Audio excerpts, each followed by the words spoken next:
Shaun, obviously it's transfer deadline day today. Yeah. Are you expecting anything in or out?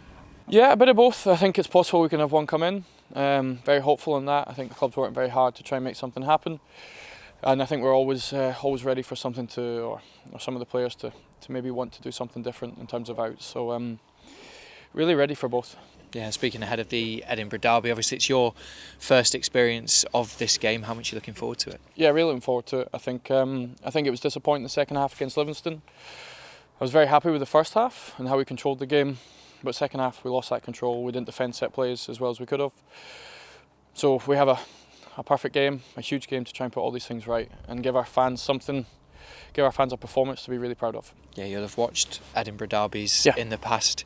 What did you make of them, and what do you think this one's going to be like? It's going to be incredibly intense. We had some of the former players here today at training, Pat Stanton, Paul Kane, so they're very aware of obviously all the pressure and intensity that comes. So it's great to see them at training ground today, both positive and maybe less positive results speaking about it. So really looking forward to it. It's a massive challenge. Hearts are very strong. The job that Robbie Nielsen's done the last few years has been very good, and that's a job I have. I have to now get this team, get this club over the next few months to a position where we have to fight for that third position, and it really does start tomorrow. I hope the performance shows that. It must be great to have Pat Stanton kind of in and Yeah. around the training ground. What kind of impact do you hope that has on the players and the staff who may not have experienced this kind of game before? Yeah, maybe not so much just this game. I think Pat, I've tried from the very outset to try and bring him as close to the staff as possible and the players, and I want to do that with more ex-players.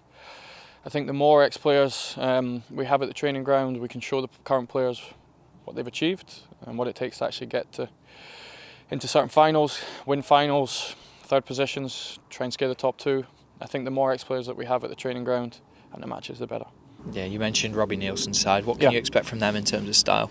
Do you know what, they can do both. They can be very physical, they can go direct. They now have two strikers that are very, very good with the long ball. But if you give them time and space, they will play. So we have to be very good in both parts. A lot better than what we were against Livingston, dealing with the long ball and set plays. And if we can, we have to play under the pressure. They're going to put intense pressure on us. We have to play through it. And then I know that the chances that we create, I think we have to be clinical. That's probably been the difference between some of the last couple of games. The chances we do create, we have to take in these big games. Yeah, and the game and the stadium's completely sold out for this one. The fans and the atmosphere can play a massive part to help us. Yeah, huge part. That's what we play for. That's what I work for, to try and make them happy. And we have to give them performance and bring them along and make them feel like the performance is something for them to be proud of.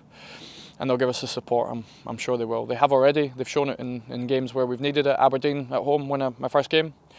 We needed them in the last 20 minutes to defend, and I'm sure we'll need them again tomorrow. What's the mood been like among the lads ahead of this one? Very good. Look, I think they were very disappointed after the last match, particularly the way that we defended and lost control of the game. So I think they understand the positives, but they also understand what we need to improve on to actually get a full performance. So lads have been very good, still very receptive, and they're ready to go tomorrow. Yeah, and then just finally an injury update for us. Paul Hanlon, Paul McGinn, how are they? We'll give them to the last moment again. No real update on them, but I'll give them to the last moment, and hopefully they'll be available for selection. Yeah, Kyle McGuinness? Kyle unfortunately won't be available now for a few weeks. He had a slight setback in a contact injury in one of the practice games, so he'll be a little bit longer. But still looking forward to having him back with the squad at some point. Brilliant. Thank you for speaking to us. No bother. Thanks very much. Cheers.